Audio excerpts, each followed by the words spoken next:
हमारे प्रभु के पावन चरित्रों को यदि आप मनोरंजन बनाओगे, यदि उनका उपहास करवाओगे, जो मर्यादा रहित चेष्टा करोगे, तो कोई भी हो दंड भोगना पड़ेगा। यह अपराध है, बुद्धि भ्रष्ट हो जाएगी, लोक में निंदा होगी और आपको लाभ कदापि न यहां न वहां।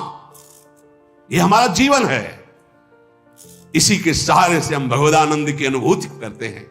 हम भगवान के चरित्रों को सुन रहे हैं या भगवान के लीला चरित्रों का अनुकरण देख रहे हैं, यह हमारी आस्था का विषय है, यह हमारे भगवदानंद की प्राप्ति कराने का सहयोग है।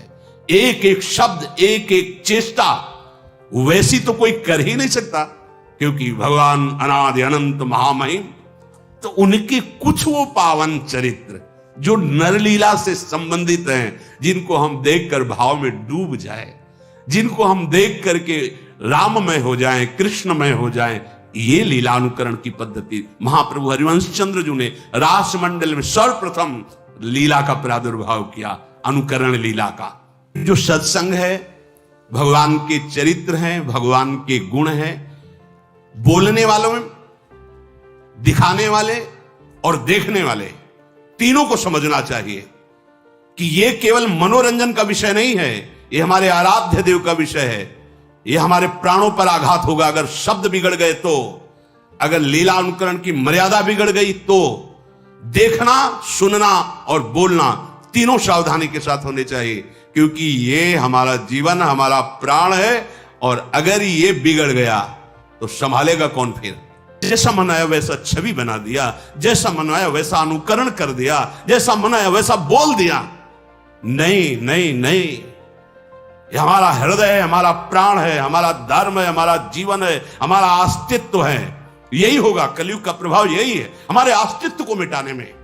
हमारे प्रभु का क्या, जिनको देख करके हमारा हृदय निष्पाप और रोने लगे और जीवन अधर्म से हटकर धर्म की तरफ से। ये मनोरंजन नहीं है, भगवान के पावन चरित्र। ये मन का नाश करके जो असत वृत्तियों से युक्त है, सतवृत्ति में लगा दिया गया। आज हमारी बुद्धि इसे मनोरंजन में ले रही।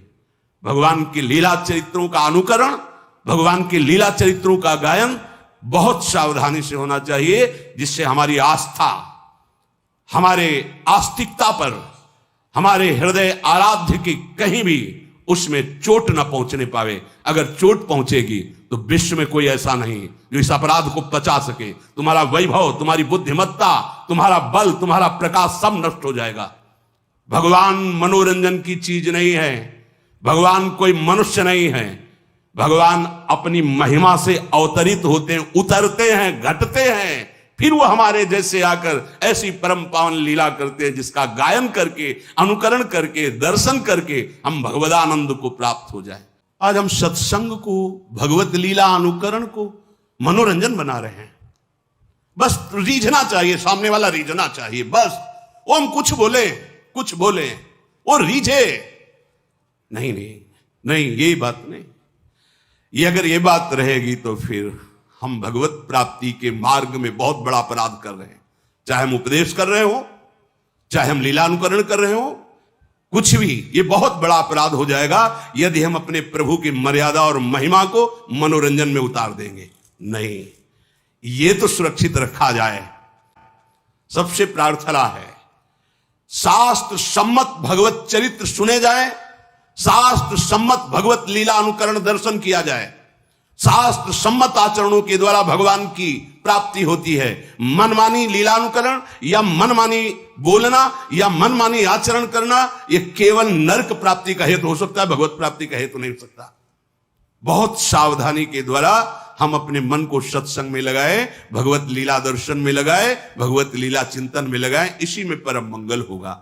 यह उपहास का विषय नहीं है भगवान श्री राम कृष्ण का पावन चरित्र।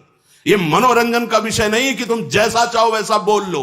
नहीं, ऐसा नहीं है, ये नहीं है। यह धन कमाने का विषय नहीं है, ये परम धन कमाने का विषय है, परमानंद प्राप्ति का विषय है। आज हम अपनी मर्यादा से विचलित होते चले जा रहे हैं। जैसा मन आए वैसा संत का नाटक बना दो, जैसा मन आए वैसा भगवंत का नाटक बना दो। केवल मनोरंजन करना चाहिए बस। सत्य वस्तु को ऐसे मनोरंजन में नहीं प्रदर्शित किया जाता। जो मन आवे सो बोल दे। सामने जो ग्रंथ रखा है, तुम्हें उसी को आधार बनाकर चलना है। अगर कृष्ण चरित्र है तो तस्मात् शास्त्रम प्रमाणम, रामचरित्र है तो तस्मात् शास्त्रम प्रमाणम। आप चाहे बोले चाहे लीलानुकरण करे, तस्मात् शास्त्र, एक भी शब्द शास्त्र प्रतिकूल बोला तो यह मत समझना कि शास्त्र खिलवाड़ है या भगवान के चरित्र ऐसे ही गा दिए गए हैं। तुम्हारे सामने जब दंड उपस्थित होगा तो तुम भोग नहीं पाओगे। जहां शास्त्र सम्मत वार्ता ना हो नहीं सुननी, जहां शास्त्र सम्मत लीलानुकरण नहीं देखना। हमें हमारे प्रभु के प्रति भाव बढ़े, ऐसा सुनना है, ऐसा देखना है, ऐसा बोलना है। हम जीवन अर्पित करें अपने प्रभु पे। यह भारत भूमि है जिसको शास्त्रों में वर्णन किया गया कि अहो भाग्य, धन्य भाग जो भारत भूमि में जन्म लिया। और भारत भूमि में देखो राम अवतार, कृष्ण अवतार, कौन से ऐसे भगवान के महातीर्थ महामहिम नहीं जो भारत भूमि में ना हो। यह मनोरंजन का देश है। आज यही तो हो रहा है। हम अपने जीवन को केवल मनोरंजनमय ही बनाते चले जा रहे हैं। अब उसके लिए चाहे हमको जो बोलना पड़े, जो दिखाना पड़े, जो करना पड़े। नहीं नहीं भाई, सावधान, ऐसा नहीं है। अगर हमारे प्रभु के साथ तुम्हारा खिलवाड़ शुरू हुआ तो तुम्हारे साथ वो खिलवाड़ शुरू होगा कि तुम संभाल ही नहीं पाओगे, क्योंकि त्रिगुणात्मिका माया उनके आदेश से चलती है। तुम्हारा धन, तुम्हारा वैभव, तुम्हारी बुद्धिमत्ता, तुम्हारा पद मिट्टी में मिल जाएगा।